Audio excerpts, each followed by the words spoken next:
Auzubillahiminash-shaytanir-rajim. Bismillahir-rahmanir-rahim. Assalamu alaikum second year. I hope all are you are fine and enjoy your online classes. This is your computer class and we discuss about chapter number 3, database design process, and this is your lecture number 20. I am your computer teacher Sohashvi. Today our topic is file organization and implementation. तो बेटा ये आपके chapter number 3 का last topics चल रहे हैं, यानी कि लास्ट है, इम्प्लीमेंटेशन लास्ट है और फाइल ऑर्गेनाइजेशन आपका सेकंड लास्ट टॉपिक है इस चैप्टर का। ठीक है, इसके बाद आपका ये चैप्टर एंड होगा इंशाल्लाह। हम नए यानी कि नेक्स्ट लेक्चर चैप्टर नंबर 4 के साथ डिस्कस करेंगे इसको नेक्स्ट को। हम सबसे पहले देखेंगे फिर फाइल ऑर्गेनाइजेशन क्या है, क्योंकि आज का हमारा टॉपिक है फाइल ऑर्गेनाइजेशन का। File organization is a technique for physical arranging the record और a file on secondary devices. ठीक है, फाइल ऑर्गेनाइजेशन बेसिकली क्या है? फाइल ऑर्गेनाइजेशन एक ऐसी टेक्निक है जो आपके रिकॉर्ड्स को, फाइल्स को फिजिकली इस तरह अरेंज करती हैं सेकेंडरी डिवाइसेस में। This system design must organize several constraints for selecting a file organization। ठीक है, वो ऐसे जो है डिज़ाइंस और रिकॉग्नाइज सर्विसेज को सेंट्रलाइज करती है कि आपकी फ़ाइल और डाटा किस तरह स्टोर होता है, कैसे सेव होता है। तो देखेंगे तो फाइल को जो हमारे पास रिटेन करने के लिए कुछ फॉलोइंग थिंग्स हैं। Physical characteristics of secondary storage devices. Secondary storage devices जो भी मौजूद होगी इसके लिए फ़िज़िकल करैक्टरिस्टिक्स को जानना बहुत ज़रूरी है फाइल ऑर्गेनाइजेशन सिस्टम में। Available operating system and file management software.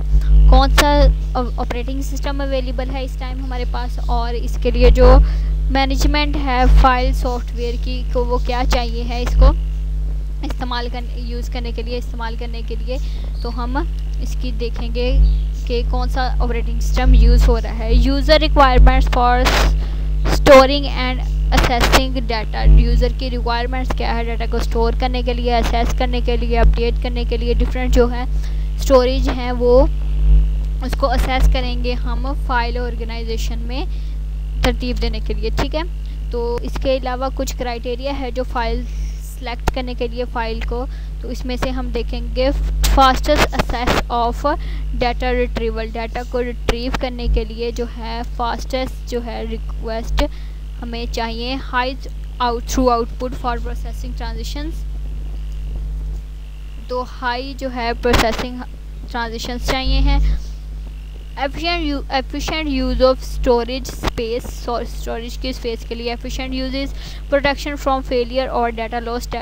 जो डाटा अगर हमारे पास ज़ाया हो जाता है या ख़राब हो जाता है, किसी किस्म से डिफ़ॉल्ट होता है इसका, तो हमारे पास पहले से ही प्रोटेक्शन के लिए एक अच्छी जो है एफिशिएंट जो यूज़ होना चाहिए। तो मिनिमाइज नीड फॉर डाटा री ऑर्गेनाइजेशन। ठीक है, जो डाटा को दोबारा से अरेंज करने के लिए मिनिमाइज यानी कि कम से कम इसके लिए नीड्स होनी चाहिए डाटा को दोबारा जो रीऑर्गेनाइज करने के लिए। ठीक है, तो क्योंकि इसके मुश्किल होती हैं, कोई डाटा के काम जो है वर्किंग इतनी आसान नहीं होती है। Security from unauthorized user. जो अनऑथराइज यूज़र हैं यानी कि उससे रेलेवेंट नहीं है डाटा को इंस्टॉल कर सकते हैं, डाटा को ख़राब कर सकते हैं, इसलिए अनऑथराइज यूज़र्स के लिए सिक्योरिटी का फ्राहम करना बहुत ज़्यादा ज़रूरी है। ठीक है, तो ये जो हैं कुछ चीज़ें वो क्राइटेरिया होना चाहिए कोई भी फ़ाइल को सिलेक्ट करने के लिए हमारे पास मौजूद। तो इसके अलावा है हमारे पास नेक्स्ट जो टॉपिक था वो था इम्प्लीमेंटेशन का। The database system is implemented after it has been designed and developed. ठीक है, इम्प्लीमेंटेशन का हमने पढ़ा था कि डेटाबेस सिस्टम में ये लास्ट वाला हमारे पास फेज़ होता है और ये फेज़ तब होता है जबकि हमारे जो सिस्टम हम डिज़ाइन कर रहे हैं उसके डिज़ाइनिंग के कंप्लीट होने के बाद इम्प्लीमेंटेशन का फेज़ आता है। The database system installed and execute for the user. तो डिज़ाइन होने के बाद इसको इम्प्लीमेंट कर दिया जाता है ताकि यूज़र इसको आसानी से इस्तेमाल कर सके। द इम्प्लीमेंटेशन में required a particular type of computer such as server, लेकिन हो सकता है कि ये इम्प्लीमेंटेशन सिर्फ स्पेसिफिक कंप्यूटर के लिए हो, यानी कि हो सकता है कि ये सिर्फ सर्वर कंप्यूटर के लिए इसकी वर्किंग को एफिशिएंट बनाए। It may also require network hardware if the database is to be accessed at multiple locations.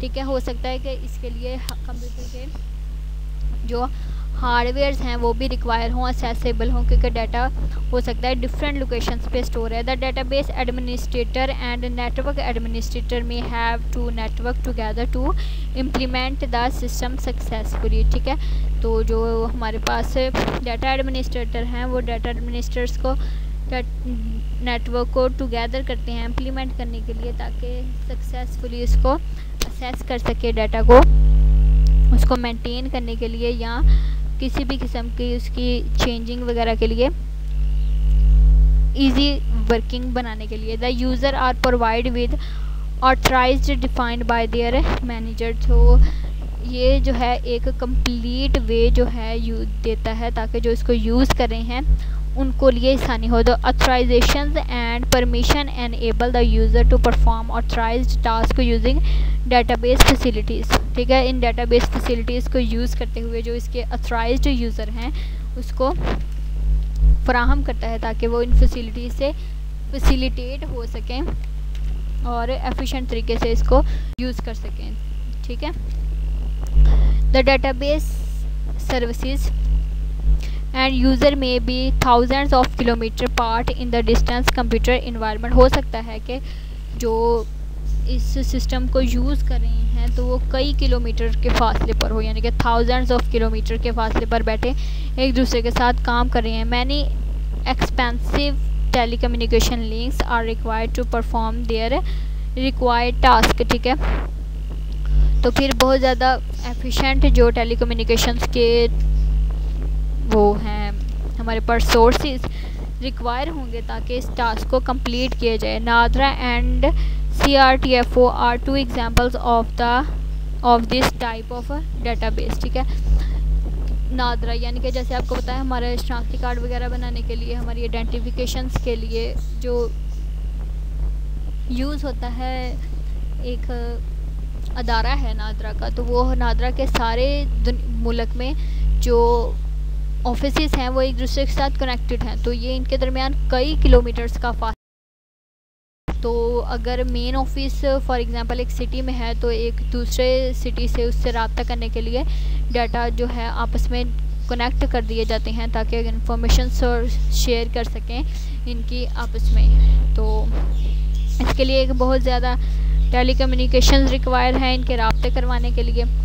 तो ये नादरा और CRICFO जो इसकी मेन एग्जांपल्स में आ जाती हैं इम्प्लीमेंटेशन में। तो students, I hope all are you understand about this topics. हमने आज अपना चैप्टर नंबर 3 कंप्लीट कर लिया है। इंशाल्लाह चैप्टर नंबर 4 के साथ हम नेक्स्ट लेक्चर में मिलेंगे, तो इसको अच्छी तरह पढ़ लीजिएगा ताकि कोई कन्फ्यूजन ना रहे। Stay home, stay safe. इंशाल्लाह हम नेक्स्ट लेक्चर में मिलेंगे। अल्लाह हाफ़िज़।